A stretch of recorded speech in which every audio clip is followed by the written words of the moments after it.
حق الطاعة على المنتمين إليها، فلا يجوز لصاحب رأي مخالف أن يجهر برأيه أمام الصف، ذلك لأن تجمع الصف على الصواب خير من تفرقه على الأصوب.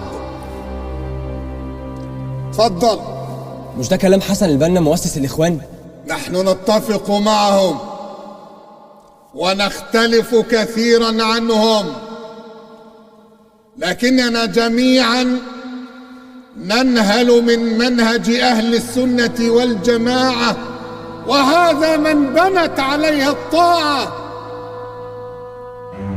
الطاعة ثم الطاعة ثم الطاعة، فالطاعة يا إخواني واجب نموت دونه. الطاعة واجب نموت دونه. الطاعة واجب نموت دونه. الطاعة واجب نموت دونه. واجب نموت دونه. واجب نموت دونه. واجب نموت دونه. واجب نموت دونه. واجب نموت دونه. سمع الله لمن حمده. الله أكبر.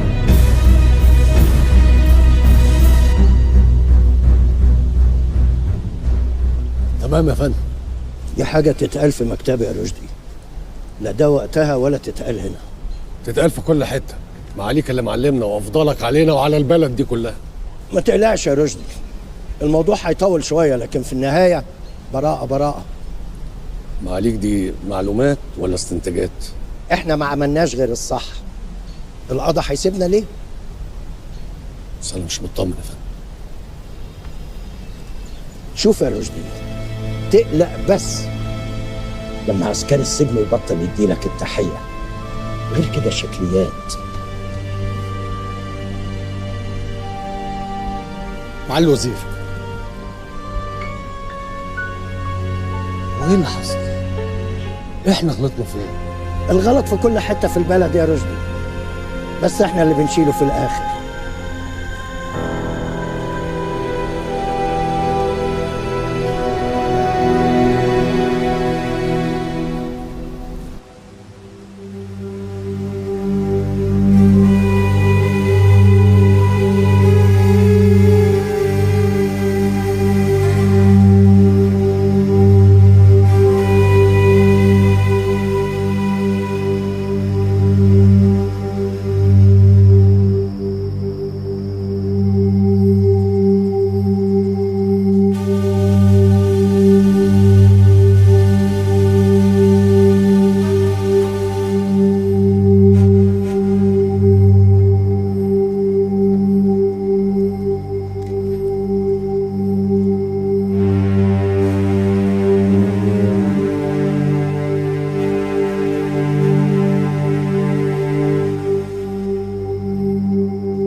الله يرحمك يا ابوي، والله رجع زي الاول واحسن يا ابوي. جمعه. ايوه كبير. شوف لنا حاجه ننام عليه، انا مش طالع من هنا لما كل حاجه ترجع لاصلها. حاضر يا كبير. انا ماليش وعد هنا، البيت ده هيقع وعمره ما هيقوم تاني. سوا هنبنوه من جديد وهيرجع زي الاول واحسن. مش موضوع بيت،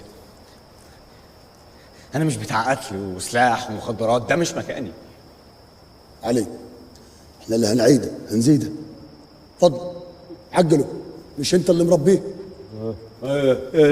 انا مش ههدى. ولعلمك من بكره هتتعلم كيف تشرط افيون. الابهات بتعلم ولادها لغات وقران، وانت عايز تعلمني ازاي اشرط افيون؟ حدش منهم ولد الكبير، ولده بالاسم. انا مش زيك، انا ما ينفعش اكون الكبير ولا حتى الصغير. عمرك شفت اسد خلف قطه؟ الاسد اللي ما ترباش في غابه وبياكلوه في بقه عمره ما يكون اسد. انا مش عارف انت اللماضه دي جايبها منين، ده اللي مربيك اخرس. ورثها عن ابويا. حلو. ابوك تورث منه حاجه وتسيب حاجه؟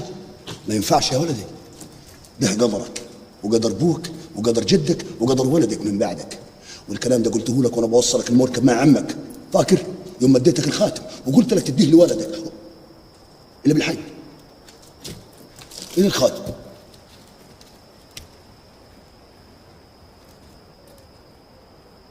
ضاع. ضاع كيف؟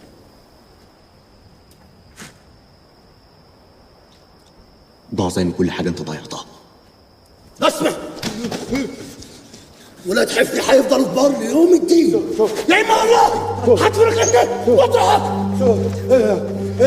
فهم يا فضل، حتفرق هناك. سيدنا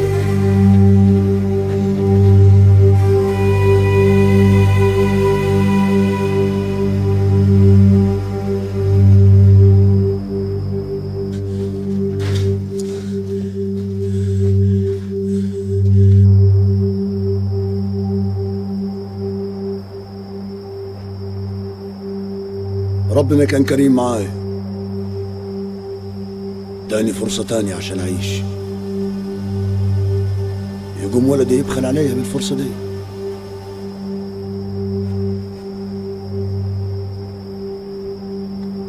وأنا غلطان يا فضل، غلطان عشان عاوز أرجع اللي فات، المقام، العزوة، العيلة اللي طول عمرها يد واحدة ضد الدنيا كلها. واني غلطان يا فضل؟ ايوه متسن. انا وانت كنا صغيرين، بس كان بوك يقول ولا تضلين نقولوا وراه امين. اعمل كده حاضر، ما تعملش كده حاضر. سيب حب عمرك يا منصور عشان المصلحة حاضر. تاج تاج نبتت زمن تغير.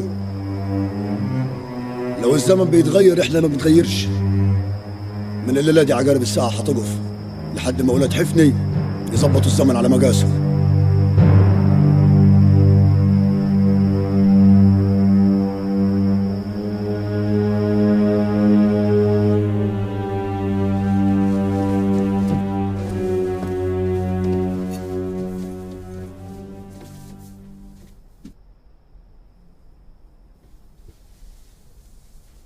جاي تقتلني زي ما قتلت اخوي؟ كان زمانك ميتة.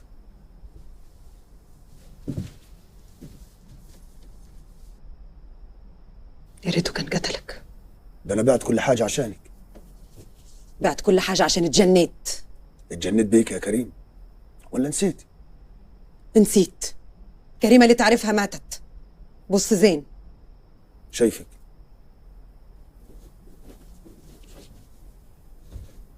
فلق القمر. 10 سنين في السجن يخلوك تشوف أي حرمة فلقة قمر. لساكي وردة. وردة دبلانة، وانت اللي سبتها تدبل. سبتها تدبل كيف؟ ده انا سلمت نفسي عشانك. سنين يا منصور بتجيلك في السجن اترجى اشوفك وانت بترفض. حتى جواباتي ما رديتش عليها. وكان اخرتها ايه تربطي نفسك بواحد محكوم عليه بالموت؟ كذاب. انت ما قابلتنيش عشان بتلومني على سجنك. لو بلومك يا كريمة ما كنتش اجي دلوك علشان نلم الشمل من تاني ومنصور يتجوز كريم. بعتني زمان وانت بتحبني عشان جواز مصلحة، وجاي دلوك عاوز تتجوزني عشان المصلحة، عشان ارجع لك ارضك، وانت ما بتحبنيش وعاوزني ارضى. مين اللي قال اني ما بحبكيش؟ انا بحبك. كنت. بص في عيني يا منصور، بص وقولها، قول بحبك يا كريم.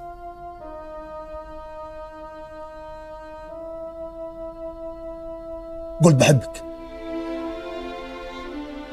لا، أنا أعرفك أكتر من نفسك. السجن قتلك يا منصور. امشي يا منصور، امشي.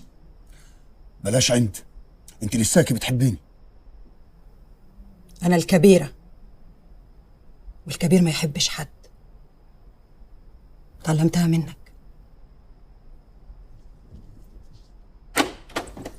يا رجالة اطلعوا لي فوق. الظاهر ان زي ما السجن قتلني انت كمان الزمن خد روحك اللي كنت عارفها.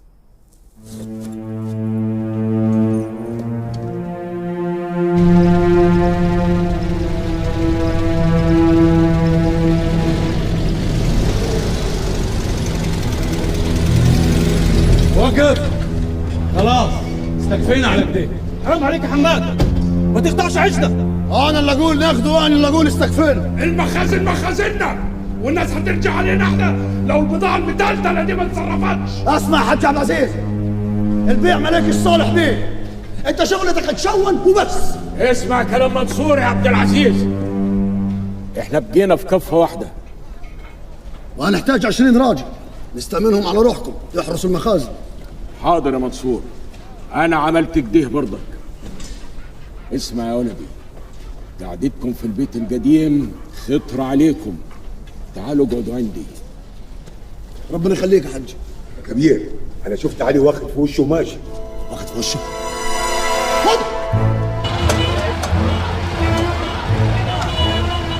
انا راجع يا اميره. ما ينفعش يا علي، لو جيت هيقبضوا عليك. ما يهمنيش، انا راجع لك. انت كدبت عليا، عارف يعني ايه؟ يعني انت ابوكي لو كان منصور حفني كنت هتقولي لي؟ على الاقل ما كنتش هكدب عليك واقول لك اني حد تاني. علي ما تتصلش هنا تاني، انت ما بقالكش حد في اسكندريه خلاص. انا خلاص ما اعرفكش. انا جاي يا امير.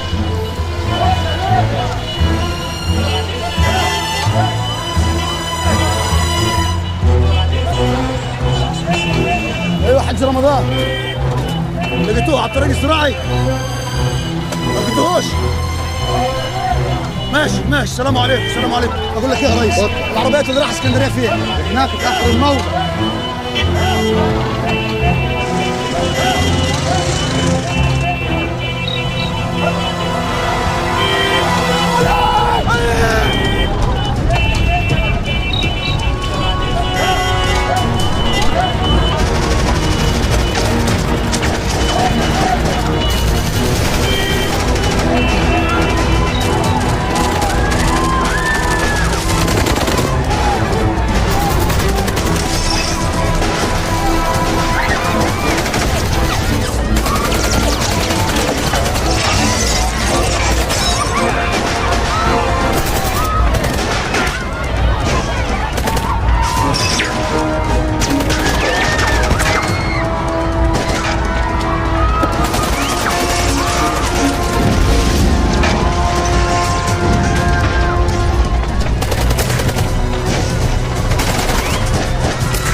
لقيتوه فين ده؟ كان متربصين له عند الموقف.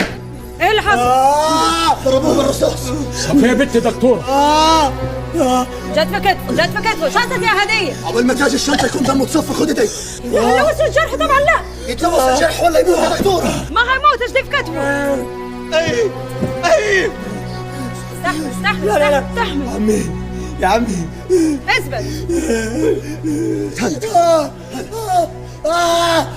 طلعت الحمد لله عليك. صبر اتري الف فوق روح استريح. لا علي يفوق يقعد هنا جنبوه. استريح السن ايه هنا موت.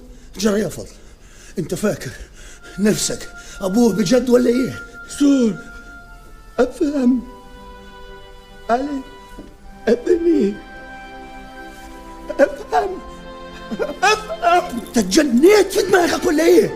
ايه جرى ايه؟ اتخن منك وعرضني قتلته.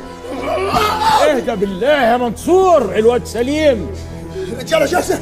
لو ردينا عليهم طريق العجل هيتقفل، ولو ما ردناش هنبقوا ملطش يا حج. واحنا ذنبنا ايه؟ رمضان الرحيمه دي هتخش في حرب ملهاش اخر. كل حرب وليها اخر يا حاج عبد العزيز، والكسبان بيقش. يعني ايه؟ لا قتلتوهم ولا خطفت الواد؟ والله لو اوريكم نار جهنم على الارض قبل ما ارجمكم واطلعكم ليها فوق.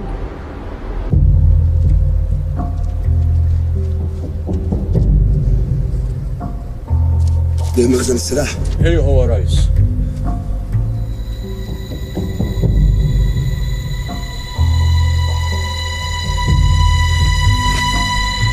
جمعة. ايوه.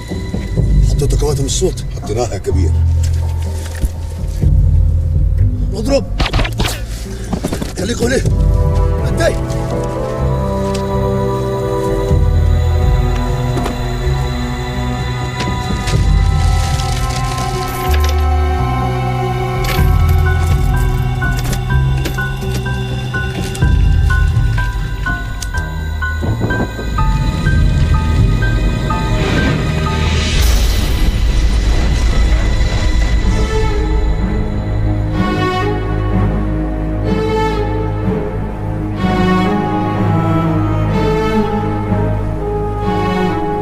مصنع يا منصور. ولد اللي كنت عاوزه تقتليه. انا لو كنت عاوز اقتله كنت قتلته وانت في السجن، ولا انت فاكر ابو قير دي اخر الدنيا؟ انا اللي كنت حايشه اهلي عنه. خلاص شوفي مين من اهلك كسر كلامك يا كبيره. كبيره غصب عنك. النار يا سكلت دماغك. كبيره راحت، كبيره جت. ما كدبتيش لما قلتي لي كريمه القديمه ماتت. السكه دي اخرتها موتك. اللي بيخلف واد ما بيموتش، واللي ولده بيموت بيعيش بقيت عمره ميت. وانت ايه اللي عرفك بالعيال؟ وانت بقيتي كيف الشجره الناشفه، لا اتجوزتي ولا خلفتي. امشوا بعيد، مشوا بقول لكم.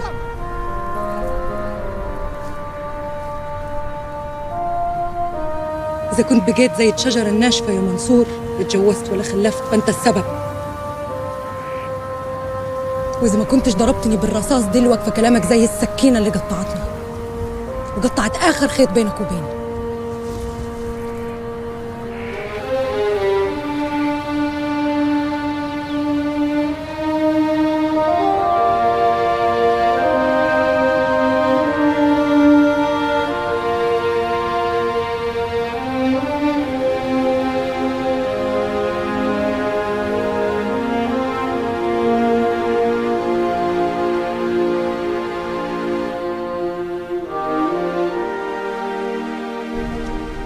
وقف الحال هو اللي نساني نفسي. معقولة؟ أكبر تاجر مخدرات في مصر كلها حال واقف؟ طب ليك عندي حاجة تقيل. سوق المخدرات كله مقفول، شوف سكة تانية يا منصور. أقف جنبي المرة دي هرد لك الطاق 10، البيعة دي هترجعني يا تدفني. منصور أنت زي أخويا، بلاش تضيع وقتك، محدش هياخد الكمية دي. السوق باظ من التجار الصغيرين، مفيش أمل. أنا مش مصدق. ليك في السياسة؟ خبير استراتيجي وبفهم أحسن منهم كمان. يبقى هتفهمني. أول لما الأمور تستقر ويبقى في رئيس جديد والأمور ترجع زي الأول، ساعتها أقدر أخد منك البضاعة. قبل كده ما أقدرش. منصور استحمل شوية. أنا لو علي استحمل، المشكلة مش فيا أنا، أصحاب البضاعة مش هيستحملوا. بقول لك إيه، مش انتوا عندكم رحالة؟ وفي بلد دلوقتي ما فيهاش رحالة؟ دولت معاهم فلوس متلتلة، ما تجرب معاهم. ادخل.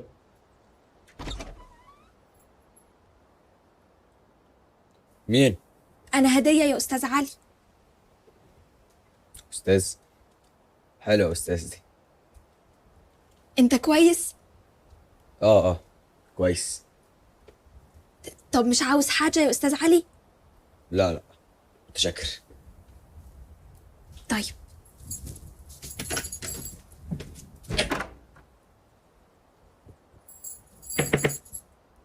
اتفضل.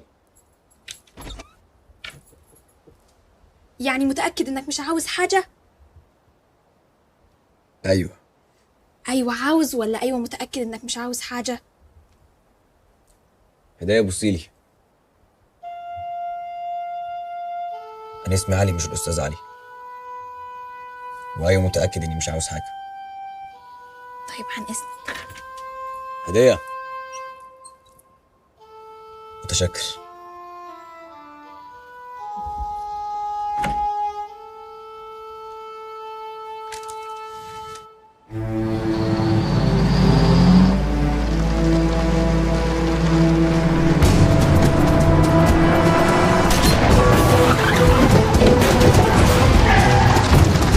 ثبت منك له.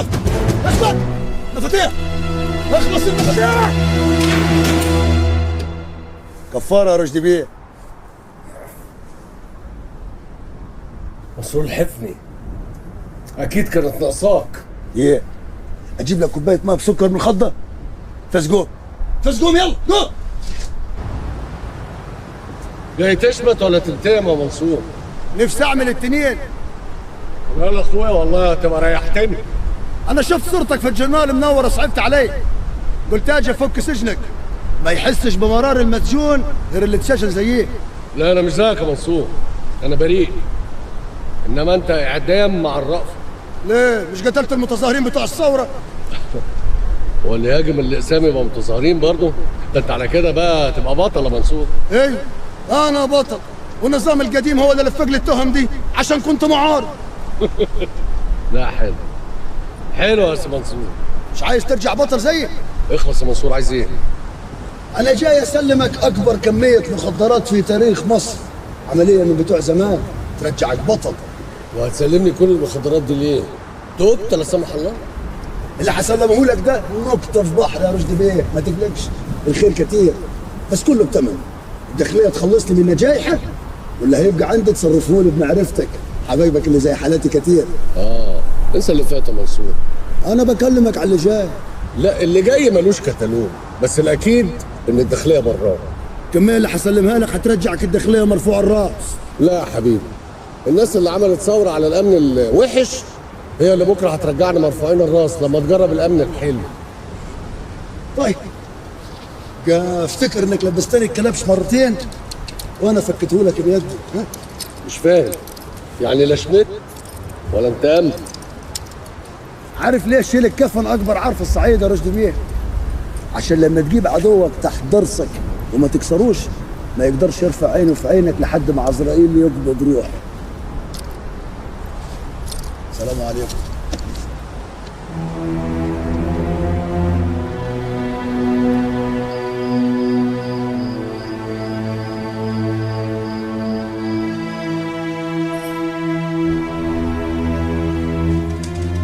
اتفضل. انت مش عاوز تتجوز؟ أو حلوة. لا يا واد افهم، زينب أيوة. أوز يا مرحب يا مرحب يا مرحب، منورين. البيت منور بيك يا حجي. اقعدوا. جميلة اديها على راس اليوم الدين. ما تقولش اديها يا منصور، انت زي ولد اللي ما خلفتهوش. بس خد بالك كل يوم بيعدي علينا والبضاعة ما بتتباعش فيه هيخلي البلد تتقلب علينا. تخافش يا حجي تخافش. الوكل جاهز يا ابوي. اتفضلوا.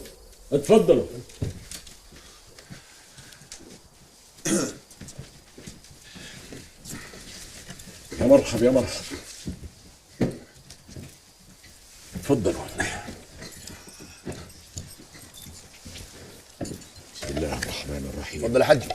تسلم يا ولدي. صفية هي اللي طبخ وانا ساعدتها في الطبيخ. شكرا. يا الدكتورة بتعرف تطبخ؟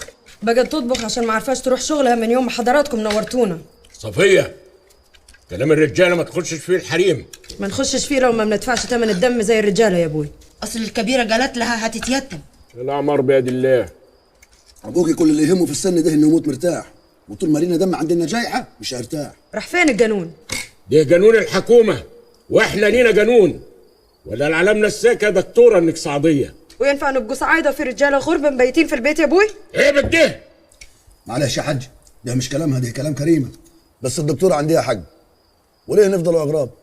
ما نكمل نص ديننا ويبقى زيتنا في دقيقنا، ولا ايه يا عروس؟ انت بتقول ايه؟ خد اخواتك واطلع على فوق.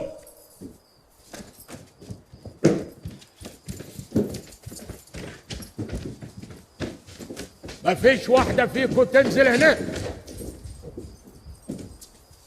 لا مؤاخذة يا حاج، الظاهر اني زودتها حبتين. منصور، احنا اتفاقنا كان على الحماية، الكلام في الجواز ما كانش اتفاقنا، مش كده؟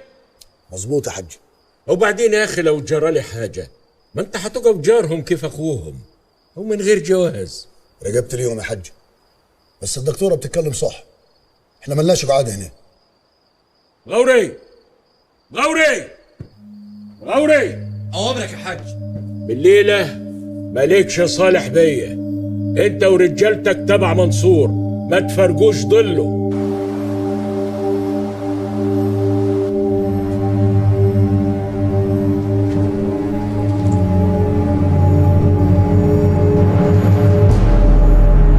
قالوا لي انك عاوزني. يا مرحب يا جعفر. الله يرحبك يا كبير.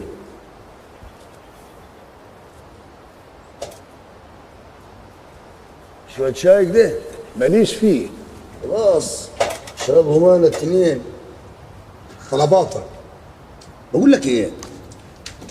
شغلك كله على بعضه كده، بيطلع لك كام في الشهر؟ ما بين السلاح وتجارة السيارات يعني 2 مليون جنيه. 2 مليون جنيه؟ تمام. انا بقى هديك طن الافيون ب1 جنيه. البلد تهدى والسوق يفوق وينعنش كده من تاني، والمليون هيعمل لك في شهرين ثلاثه يجي 30-40 مليون. مخدرات مش قارن، وبعدين مشكوك في حرمانيتها.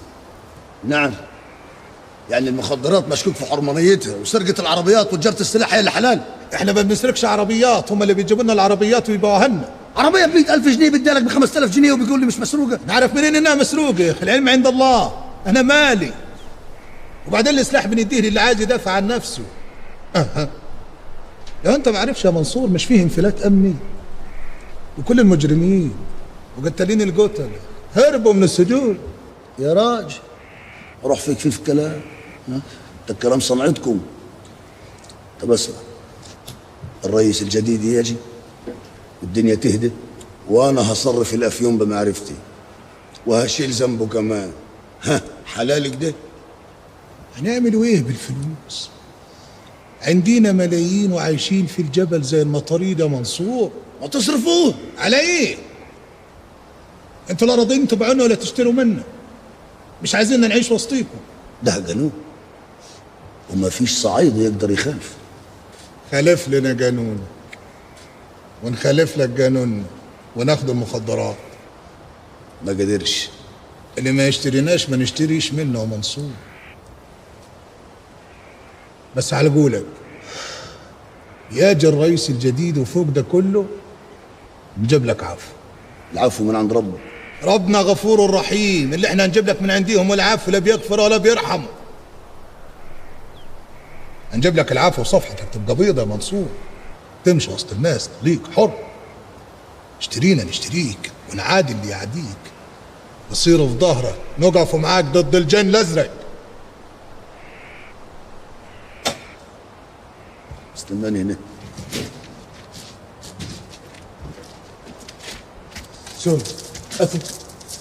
عاوزين ينزلوا على الجزيرة. يتجنوا، عايزين نعادي الناس كلها. برضك زمان قالوا لي ما تنزلش المطاريد من على الجبل، ونزلوا وبقيتوا حتة من الجزيرة. المطاريد كانوا عايزين يدوبوا في الناس، لكن الرحالة عايزة الناس هي اللي تدوب فيهم. لو الكبير بيسمع كلام الصغار يا جمعة كان زمانك ميت مع المطاريد في الجبل دلوقتي.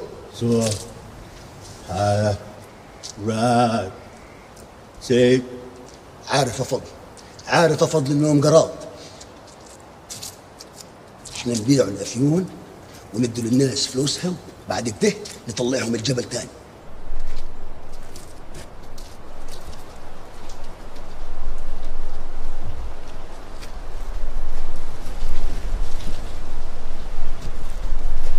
هتنزلوا على الجزيرة بس ما تتملكوش. نتملكش ليه ونصيروا زي بقية الناس؟ عشان انتم مش زي بقية الناس. ماشي يا كبير، بس احنا ما بندفعش فلوس، بندفع سلاح. يعني هاخد بدل البضاعة بضاعة؟ كده احسن لك، انا بخدمك. احسن لك ايه؟ بقول لك ما عرفتش اصرف الافيون، اصرف السلاح. يا ريس السلاح دلوقتي بقى زي كروت المحمول بيتباع هوا. هبعت لك عينه وجرب. اتفقنا؟ العفو. قبل ما اخطي خطوه واحده العفو. اعتبره حصل. ايه؟ تعرفش ان كلمه رحاله بتتنفس قبل ما يقولها؟ لا دي ما اعرفهاش. اللي اعرفه ان الصعيدي كلمته بجبته.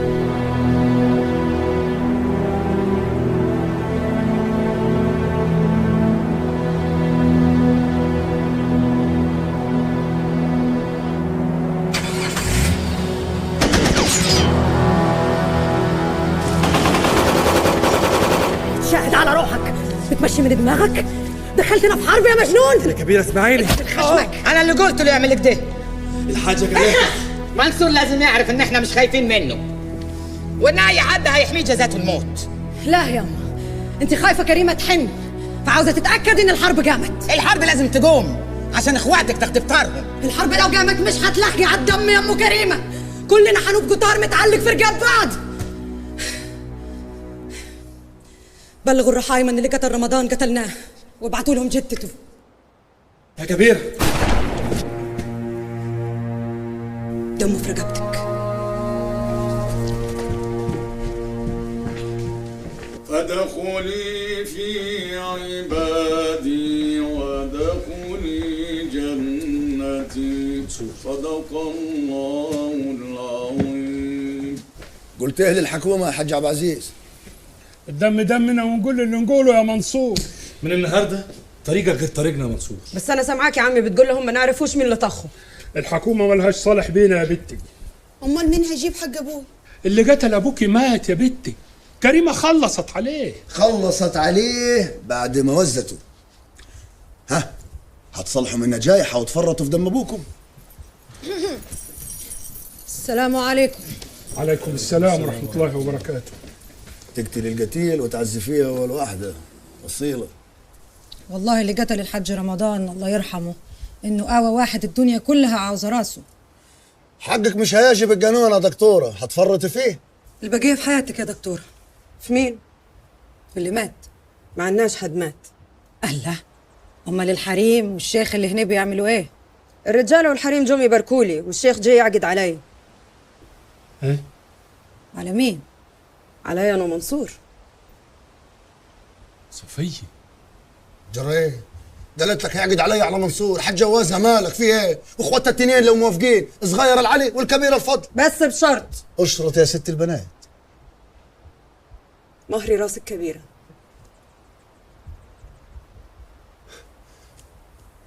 ما تسمعينا زغروطه. والله انا مالي صالح بالكلام ده يا كبيري. يا كبيري انتوا اتجنيتوا؟ طب قسما عظما لو ما رجعتوا عن الكلام بتقولوه ده للم الرجال واسيب كل واحدكم قدام النجاح هياكلوكم. لو ده اللي هيريحك يا عمي اعمله. مغاوري مغاوري. ايوه يا حاج. لم الرجاله ورايا على البيت. ما قدرش اسيب البنات ولا الريس منصور. حج رمضان الله يرحمه وصاني ما اسيبش ضله. اصيله مغوري.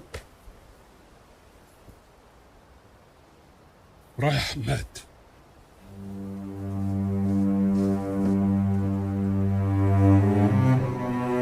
اللي قلتيه ده عين العدل، وهو نفسه ما انا كنت عاوزه من زمان. شاور اخواتك التنين لو موافقين، هديه لعلي وزينب بفضل، وكتب الكتاب والدخله بعد ال40 ان شاء الله.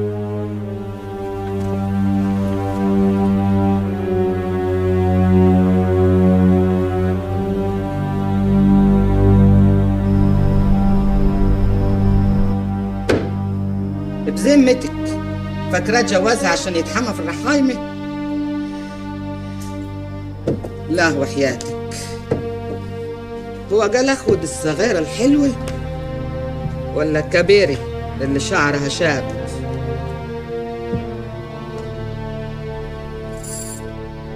ما بيحبكيش ولا عمره حبك.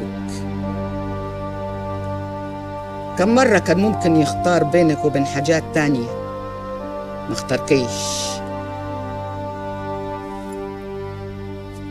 كبيرة ما تبكيش،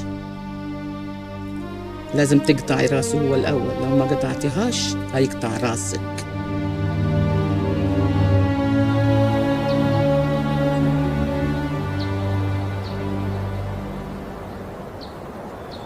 استني يا زينب، يا زينب. رايحة فين يا زينب؟ رايحة اقعد عند عمي لغاية اما تعجل. ومين هياخد طار ابوكي؟ طار يا دكتورة؟ وعشان الطار هتتجوزي منصور وانا اتجوز مين؟ فض؟ وانت يا ناصحة فاكرة لما تروحي بيت عمك هيجوزك مين؟ دكتور جامعة ان شاء الله. اجوزك ولده حماد اللي ما بيعرفش يفك الخط. يلا يا هدية. انا قاعدة. هدية. زينب ابوكي الله يرحمه قالها لي، منصور هو اللي هيحميكوا ويحمي مالكوا، ولا عاوزة عمك وولده ياخدوا كل حاجة. انا لما قلت الثلاثة يتجوزونا قلتها علشان احنا الثلاثة نفضلوا مع بعض. لو خرجت من الباب ده هنتفرقوا بقية عمرنا. اعقل يا زينب.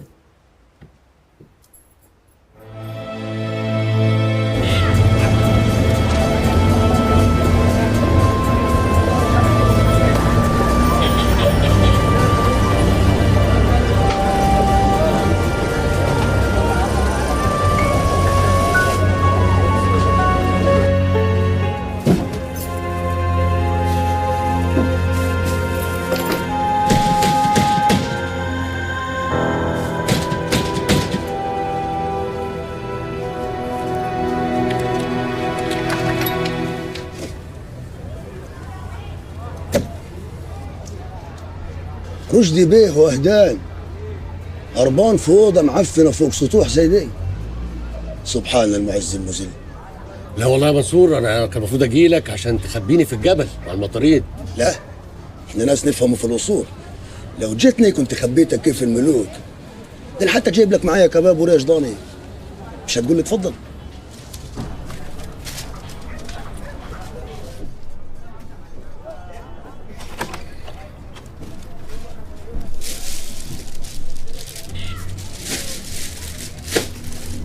على فكره منصور، انا لسه ما غيرتش رايي في موضوع المخدرات بتاعتك. ده كلام قديم.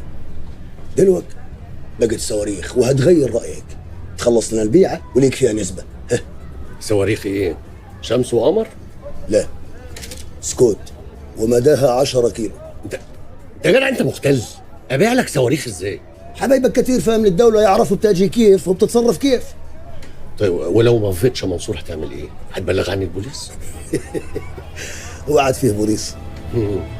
غباوه بعيد عنك. نقول ايه؟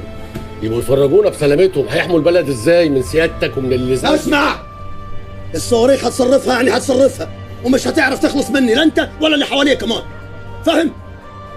وبقى وصي المدام الست بتاعتك تخلي عم رشيد الكبابجي اللي تحت بيتكم يزود يده في الطحينه شويه عشان ماسك فيها حبتين. بالهنا والشفا على بدنك.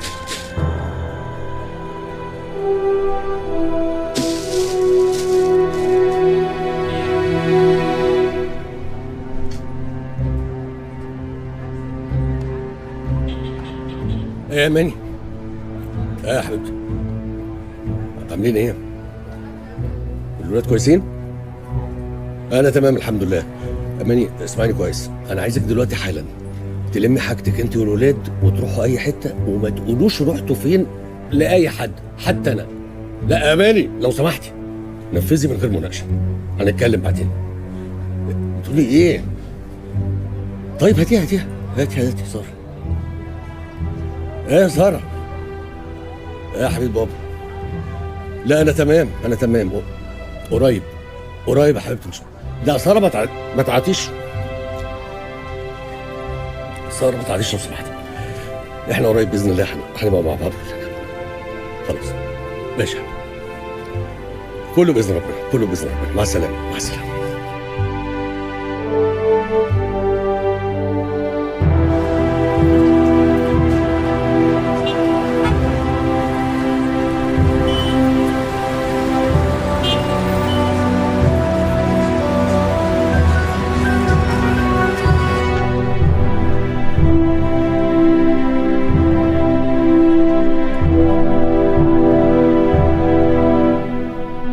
جاي يسلم نفسه. خلي الباشا يستريح في اوضه لحد لما نشوف هنعمل ايه. اللواء اللي اسمه رشدي سلم نفسه. منصور مو راح يخليه وهيجيبه.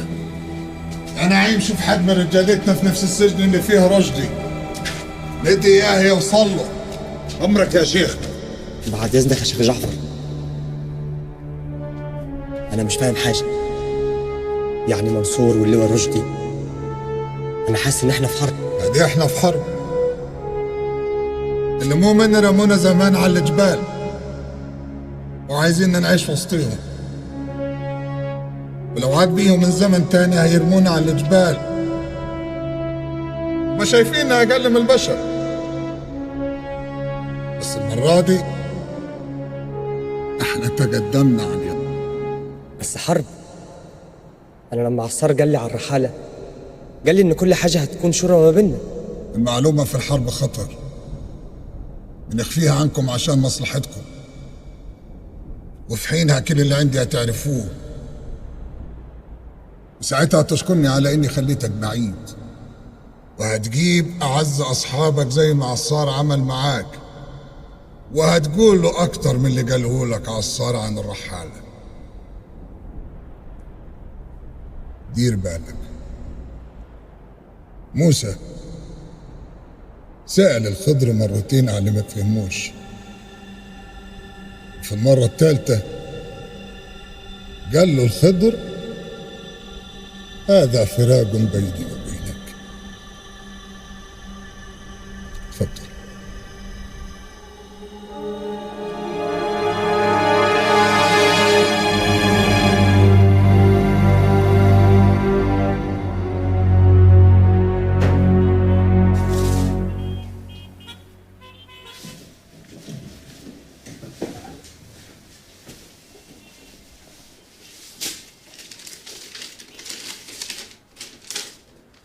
الشيخ جعفر بيقول لك لو مش هتقدر تجيله هو هيجيلك.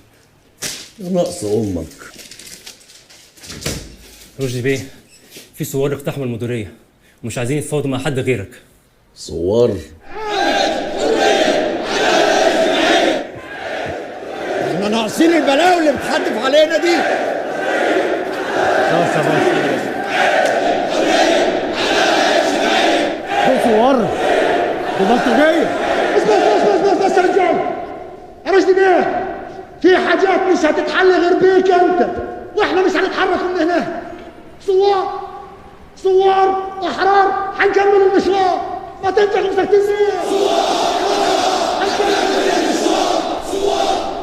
يا باشا دور رجاله منصور الحفني، وده منصور الحفني المتهرب من حكم اعدام.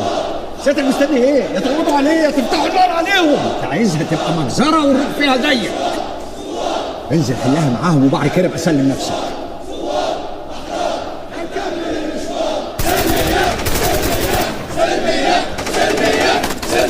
بص رشدي بيه يا جماعه، حل مشاكلنا.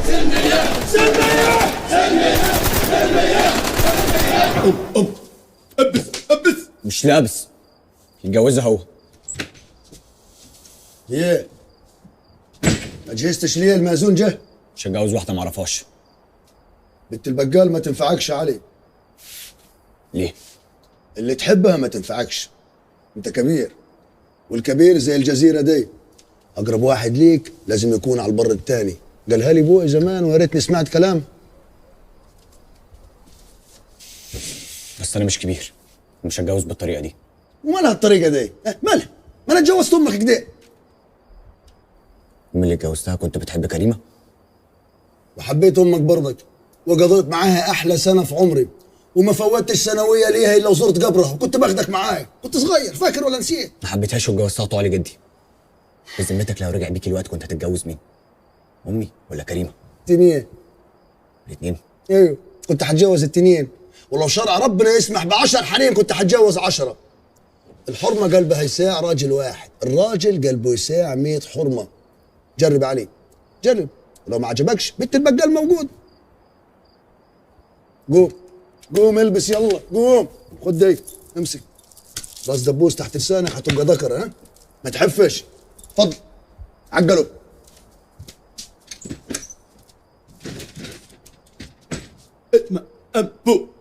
بو انا مقوز الشتل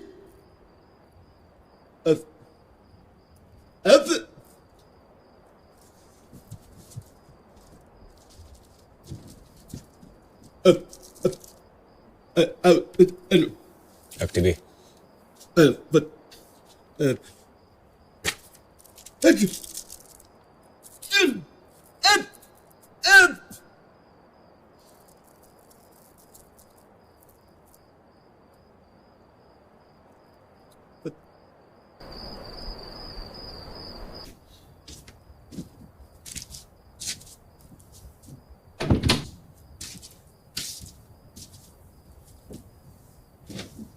ايه اللي خلاك تغير في الحمام؟ لو مكسوف اطلع عنه. لا انا بس يعني بص يا هديه، انا عارف ان احنا الاتنين اتغصبنا على الجوازه دي. انا محدش غصب، انا اللي اخترت.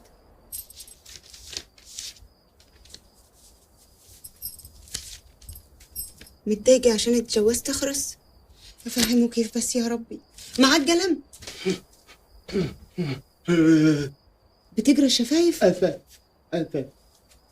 انا مش متضايقة عشان انت اخرس، انا بس خايفة ابقى جاري.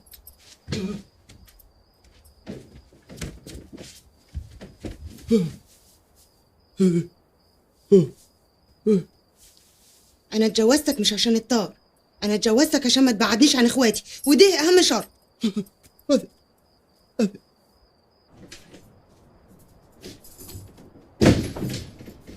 تعملي حاجة يا عروسة؟ لسه ما انش لوانه وقع عروسه.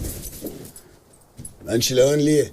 ال40 وخلص وزيادة كمان. العقد اللي بيننا له شرط يا كبير، انت في مكان وانا في مكان. انت عارفة انا بقالي قد ايه؟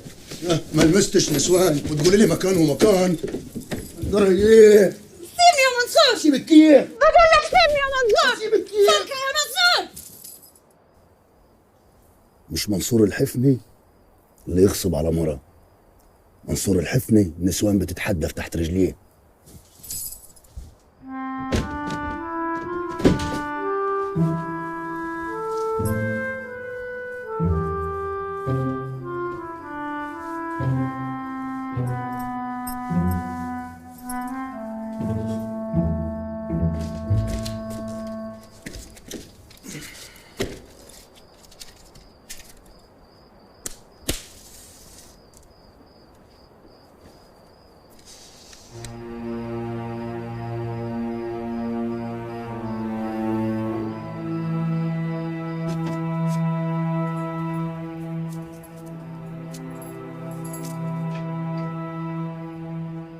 ايه ده؟ اختي قالت لي عشان نفكوا مع بعض نلعبوا اي لعب. تعرف تلعب ايه؟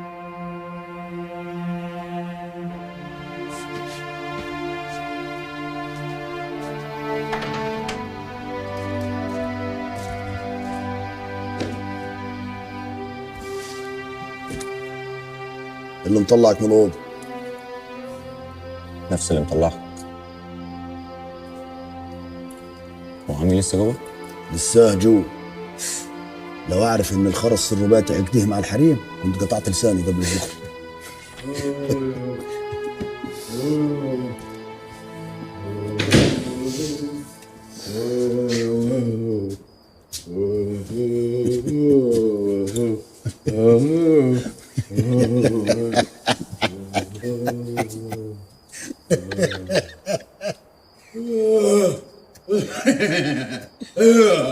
خبر ايه مالك؟ روح لحالك.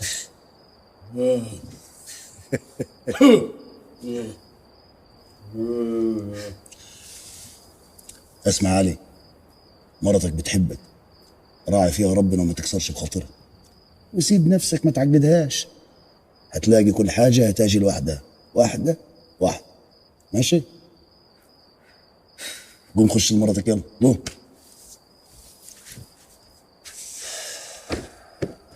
الله يرحم امك.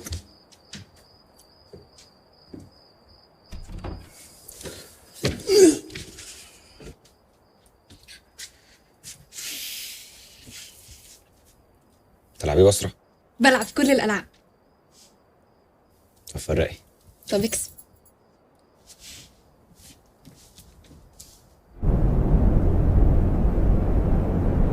يا هلا والله وغالي، والله ما صدقت حالي انك قبلت تجيني هني. قلت اشوف حالك دلوقتي بعد العز. سبحان الله يا اخي، لقيتك برضه عامل زي الفار، تلف تلف ترجع للجحر بتاعك تاني. احنا للحين ما خرجنا من جحورنا رشدي باشا،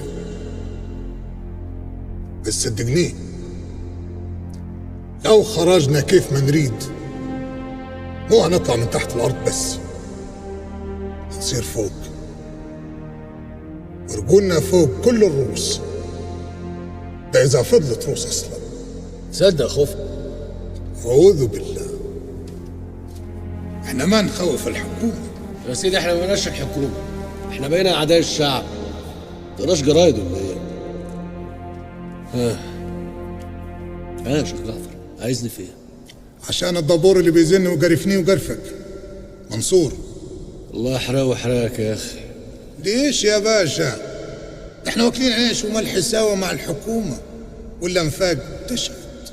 والله يا محلاله الانفاق. لا انسى الشغل بتاع زمان ده، مفيش حكومه هتعمله دلوقتي، لا معاك ولا مع غيرك، انسى.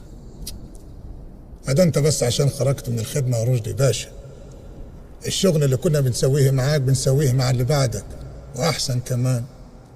انت ما بتعرف مين اللي في البرلمان اللي بيصدر القوانين. طب اقول لك ايه يا شيخ جعفر، ما تعملوا زي الاخوان والسلفيين وتخشوا في السياسه، تطلعوا بقى من تحت الارض. هديك الرجال اللي تحت يدي ما بعرف اتحكم فيهم الا تحت الارض يا رشدي باشا. تحت الارض هي اللي خلت الرحاله كده بقى. في دبورين هم اللي عرفني، مش دبور واحد.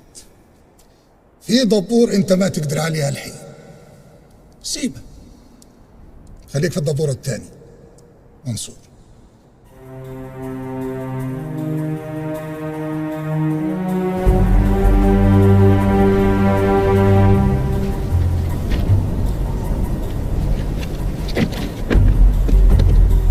من وين جبت السلاح؟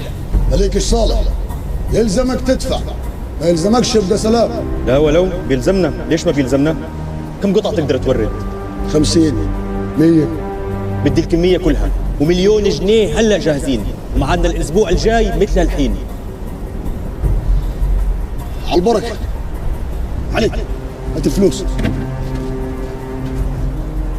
بقول لك ايه، دول مش مصريين. فارقة معاك؟ والله طالما هيدفعوا يبقى كله محصل بعضيه. انا بقى اللي فارق معايا ان السلاح ده ما يقعدش جوه البلد. وطني يا رشدي بيه، ما تفكرني كده تهمتك كتير. وطني غصب عنك وعن اي حد في البلد دي يا منصور. هنخرف في كلام ولا ايه؟ بقول لك ايه، انا كده وفيت يا رشدي بيه. وفي انت بقى وابعد عن حياتي. بعون الله الاسبوع اللي جاي البيعه دي تخلص ومش هتسمع عني غير كل خير. اصلي انا مش عايز اسمع عنك خالص، لا خير ولا شر.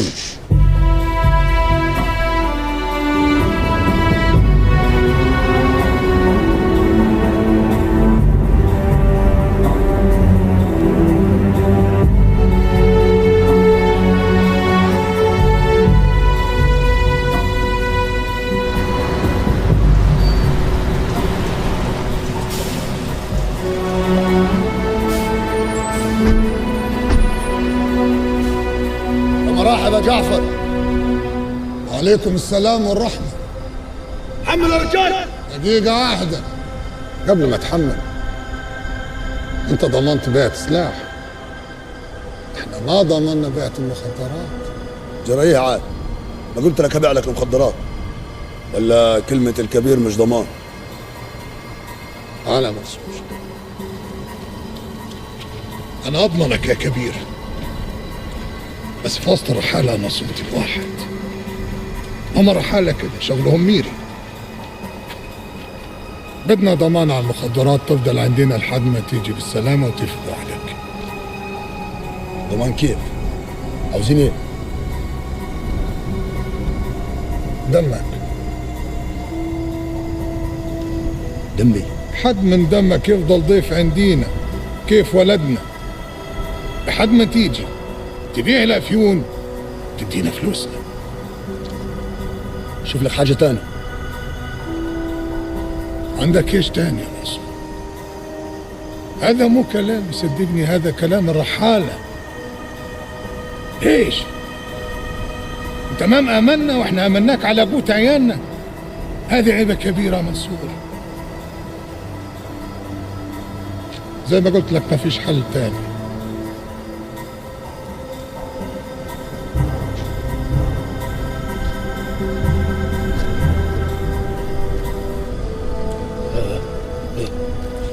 عاوزني اسير معاهم ضمان حد من دمي لحد ما ابيع الافيون. يعني ايه؟ عمك فضل هيروح معاه. يروح معاهم فين؟ احتكر باهل بيتك؟ احتكر باخوك؟ مفيش حل تاني يا علي. تروح معاهم ازاي؟ انت فاكرني عايزني اسيب اخوي؟ عمك هيروح هناك لحد ما صرف الافيون وهيجي تاني، مش بكيفي. يرجع تاني فين؟ مش انت اللي قلت لي ان الرحاله دول مالهمش عقل؟ خلاص وطي صوتك. انا اللي اروح معاهم. تروح معاهم فين؟ تروح معاهم فين؟ لساك طري، لو ناشف كنت سبتك تروح معاهم.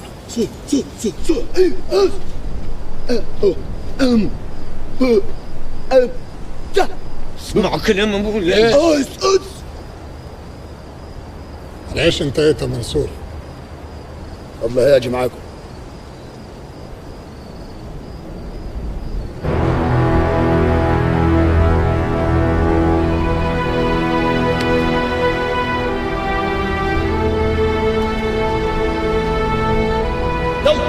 حملوا رجال واللوارد تروح وراهم.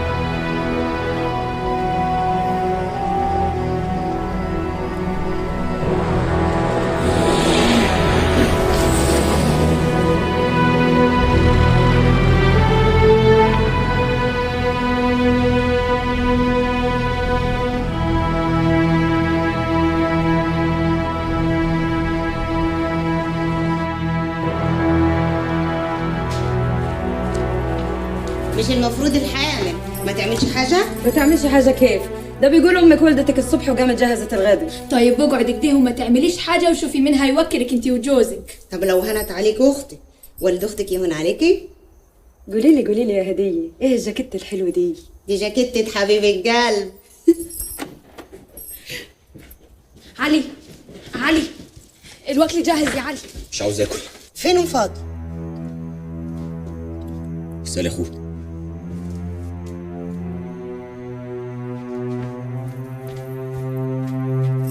فين فضل يا ريس منصور؟ هيجي، ما تقلقيش، هيجي.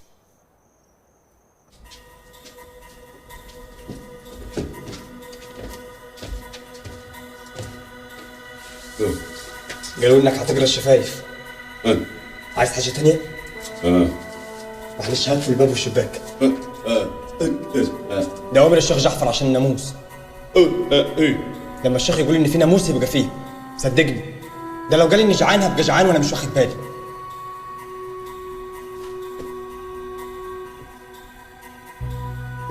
هجيب لك مروحه، ولو عاوزت اي حاجه تانية انا هجيبها لك.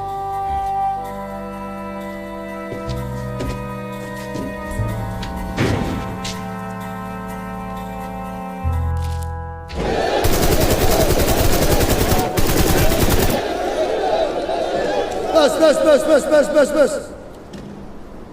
زرعكم صرفتم كيف ما وعدتكم، والاسبوع اللي جاي كل واحد فيكم يجيب ايصال الوزن وياخذ فلوس. كل مرة يقولوا لنا الاسبوع الجاي الاسبوع الجاي. اهو كلام وخلاص. علي الشنطة دي فيها 1,000,000 جنيه خدناهم عربون، وهدية مني ليكم كمان.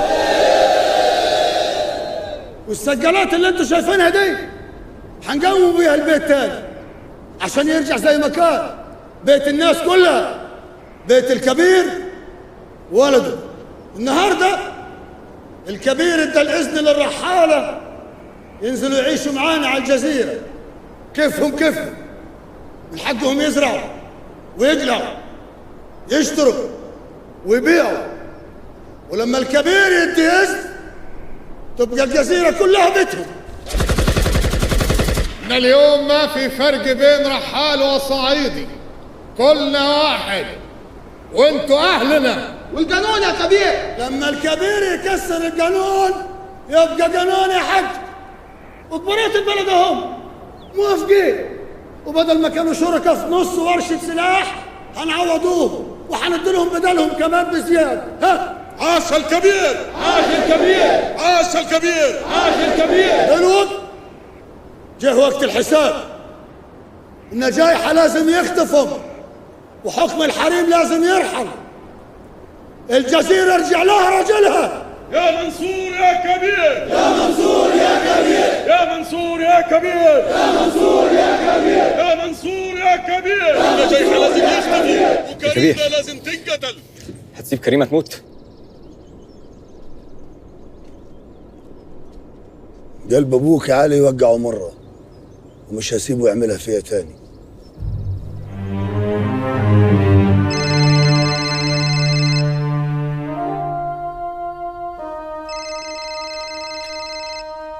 الو، مين؟ انت بتقول ايه؟ اما عويس، ما في حدا هنية، قيمة مش في بيتها كبير. النجايحة كلهم هربوا.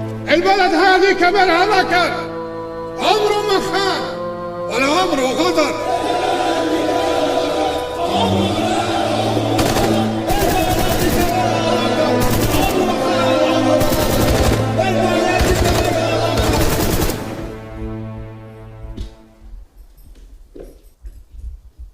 رئيس منصور، فضلي ما رجعش معاك ليه؟ مش خلاص بقيتي الكبير؟ هانت. مش عاوز اولد ولدي من غير ابوه. اللي عاوز الطار ما يشتكيش من ثمنه. مش عاوزاه. اختك عاوزاه.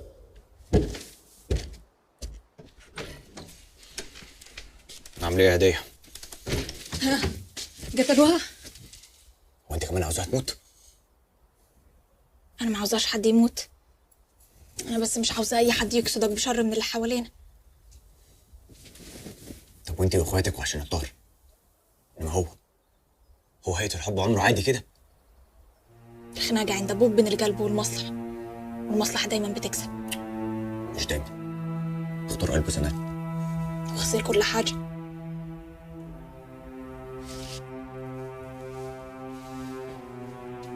وانت يا هديه استعداية تخسري كل حاجه عشاني؟ عمري كله ليك يا علي. انت حظك حلو، القلب والمصلحه طلعوا عندك حبايب. انا لما اخترتك ما كنتش بفكر في اي حاجه غير اني بحبك، بس انت كنت بتفكر في ايه؟ عاوز الحق. لا، مش هكدب عليك واقول لك اني اتجوزتك عشان بحبك، بس بجد كل يوم كنت بقرب لك فيه اكتر. انت تستحقي احسن واحد في الدنيا يا هديه. انت معايا احسن واحد في الدنيا يا علي.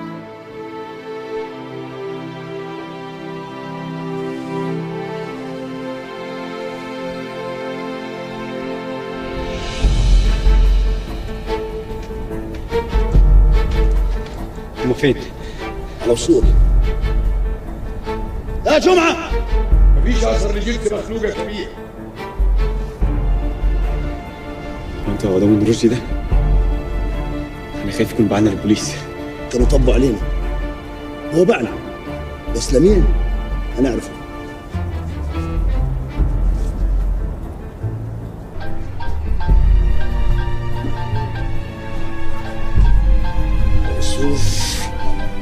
والله لبلوكك ما بيردش. في حد سبقنا بخطوه، فيه بينا خاين علي، وهعرف عمار. ايوه يا عم. تطلع على مخزن الغله، تجهزه، حنشون فيه السلاح. ما حدش يعرف مكان السلاح غير انا وانت ولا جنس مخلوق. واعي الكلامي؟ واعي يا عم. يلا جمعة،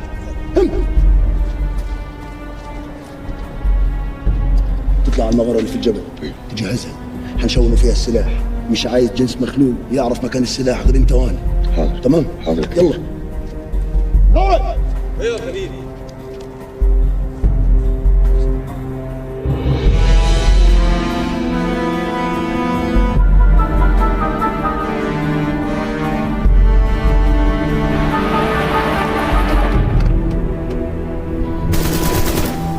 هذا هو واجب الضيافة يا كبيرة.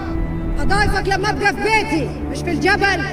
هتصير بيتك يا كبيرة، بس اسمعي، هذا انت بنت عز يا كريمة، ما هتقدري على لسعة الشمس ولا قسوة الصخر.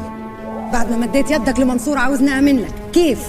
مدينا يدنا كتير يا كبيرة، انتوا ما قبلتوا نعيش وسطيكم. منصور قبلنا. مبروك عليكم. مش قبلكم خلاص؟ إيه اللي اتغير؟ منصور خلاص لما ما هيقدر يرجع فلوس الناس أهل الجزيرة هيتاكلوا. ده أنا سمعت إنه استلم منكم صواريخ. صدق يا كبيرة إن بيع الحاجات دي طلع مو سهل. ومدد يدك لينا ليه تاني؟ صدق إياك ولا زكى عن صحتك؟ جيب من الآخر يا جعفر، عاوز إيه؟ أتجوزك يا كريم. قلتها مرة وهقولها تاني وتالت ورابع وعاشر. اتجوزيني يا كبيرة، أنا قفلك ضد منصور والعالم كله. وأنا إيش ضمني إن دي مش حركة من منصور؟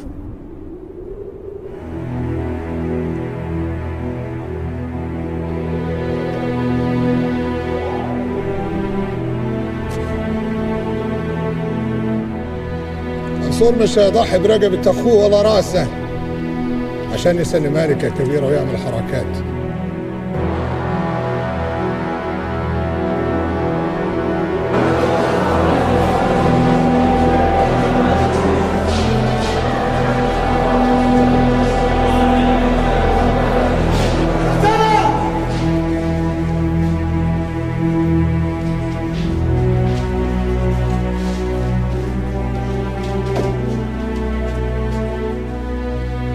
حكمت المحكمة حضوريا على كل من ماجد مجدي ميخائيل وعبد الحميد حسن التوني ومحمد سعيد أبو السعد وحازم مدحت غالي ورشدي محمود وهدان في الجناية رقم 879 جنايات الجيزة بالبراءة. رفعت الجلسة.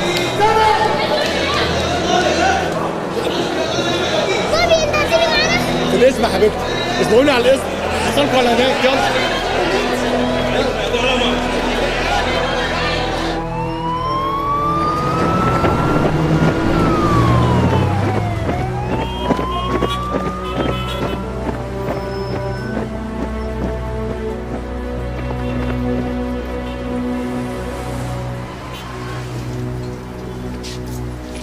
مبروك البراءة يا رشدي بيه. الله يبارك فيك يا سيدي. عايز مني ايه يا منصور؟ مش جبت لك تجار علشان يشتروا السلاح، عايز مني ايه تاني؟ تجار في شنك عشان اطمن والبس انا السلاح اللي مش عارف حتى اصرفه. بعتني لمين يا رشدي بيه؟ نجايحة ولا وهدان ولا بعتني للرحال؟ يا سيدي انا جبت لك تجار في شنك، ماشي، مش السلاح معاك، روح بيعوا تجار تانيين وحل عن سماع منصور. انا كده رجعت الخدمه، ابعد عني بدل ما احبسك.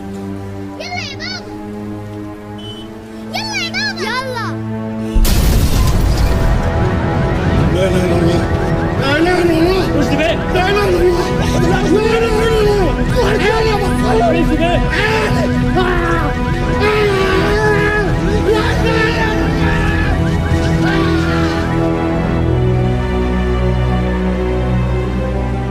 رحمة ابويا لقيت لك يا جعفر الكلب ورجعك انت واهلك كلكم جحوركم. مين قال لك ان هم الرحاله؟ مش جايز غيرهم؟ ومين معاه قنابل وبيفخ عربيات غير الرحال؟ مش عايز وجع دماغ، دوس بنزين رجعنا البلد. ايه يا راس جمعه؟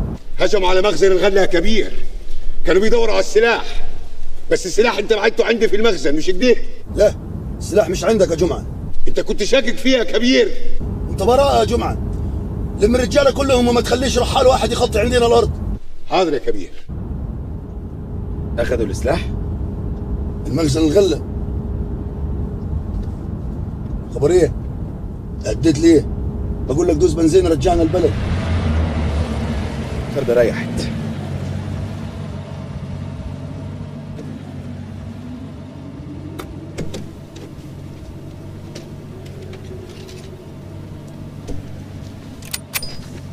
سيب السلاح.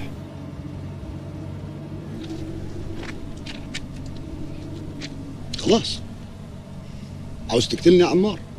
يا كبير انا راجلك. محدش كان عارف ان السلاح في مخزن الغله غيرك. ما حاولتش تقتلني ليه من الاول؟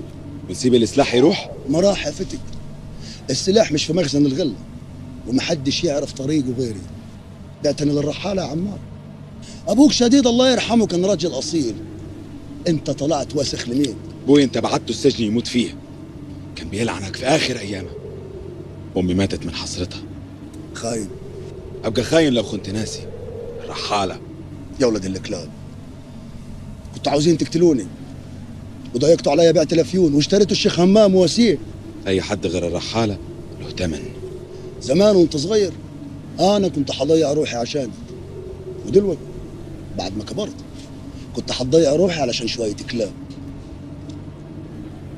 صدق انت خساره فيك الرصاصه دي. الو. ايوه علي، تاخد مرتك واخواتها وتطلع على بيت عمهم. جعفر طلع ورا كل حاجه بتحصل. هو عمي فضل مالكش صالح بعمك فضل دلوقتي، بقول لك اهرب ولو حصل لي حاجه سيبوا الجزيره، فاهم ولا لا؟ صفيه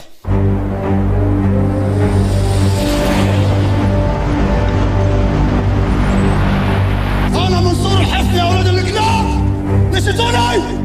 سلاحنا اللي ما عرفتوش تسرقوه اقوى بكثير من اللعب العالي اللي معاكم. انا عايز اخوني دلوقتي وتسلموني ارضي، يا اما وكتاب الله هدفنكم مطرحكم. ده الحين ما عادتش ارضك. كريمه بعتها رسمي واحنا جايين نعاين. العقد اللي في يدك ده تبله وتشرب بيته. اهل الجزيره باشاره واحده من يدي ياكلوكم. اهل الجزيره اللي انت خفيت عنهم انك ما عرفتش تصرف البضاعه واخدت بعدها سلاح. افيونكم مع الرحاله. خدت ثمنه سلاح. بضاعتكم هي السلاح اللي في يدكم، ولا طلقه بتضربوها طالعه من جيوبكم. صح الكلام ده؟ اللي عندك كبير ما يضيعش. ضاع زمان وهيضيع دلوقتي. انا ما عاوزش ديون، انا عاوز اوكل عيالي. فلوس معاك ولا لا؟ قلت لك هتصرف واديكم فلوسكم على داير مليل. لسه هتتصرف بعد ما بعتوا وقبضت. بضاعتكم عندي وهدفع لكم ثمنها، بس تدونا بضاعتنا. السلاح اللي في يدكم. اللي هينزل السلاح هيضربه بالله. دول هيخونوكم، ما لهمش امان. مش انت اللي امنت لهم من الاول يا كبير؟ ما قلت لك ما صدقتنيش. نزل سلاحك يا ريس جمعة وليك الأمان. تعوض على الله. جمعة جمعة جمعة، جه وقت الحساب اللي مستنياه من سنين طويلة، ولاد حفني قتل أولادي، دلوقتي هيدفعوا الثمن. هاتوا فضل.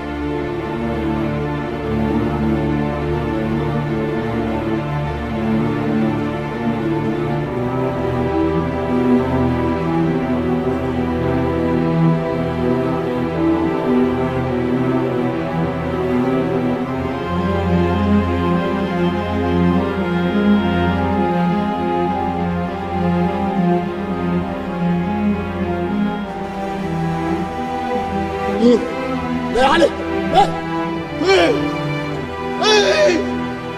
كفني بين ايديكم بس سيبوه. السكين اركع.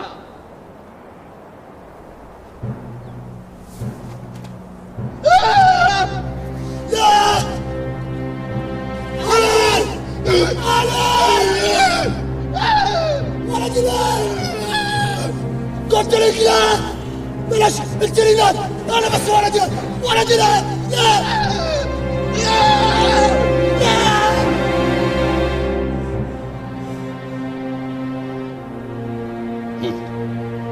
انت قتلت ولادي لكن ماتوا رجالي. ابنك هيعيش بس زي الحريم. يا ولد الكلاب. خبي بكيتوا عيلة من غير شرف. سيبوه. يا ولد الكفن اللي انت جبته يفدي واحد. يا ترى انت فديت بوك ولا عمك؟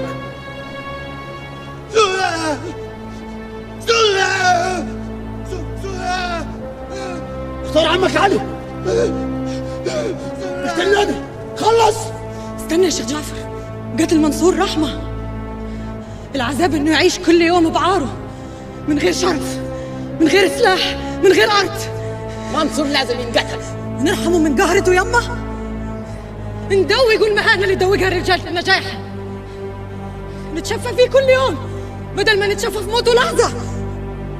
والله يا كبيرة كنا ريحناه أحسن، الرحمة حلوة. شيخ جعفر مهر يذل منصور. تتجوزي كلب يا كريمة، كلب. الكبيرة أمرت، ما نقدروش نكسر لها كلمة. أزهر اقتلعوا. أخوي عني باش خذنا عني باش عني باش أخوي لا باش خذنا عني باش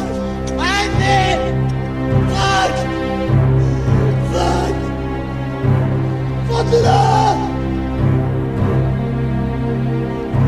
لا باش عني باش اقتلعوا.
بقى في حياتكم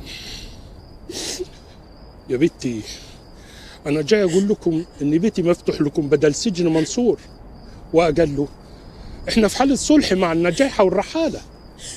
أنا ما خطيش بيت عامل صلحي مع اللي قتلوا أبويا وجوزي.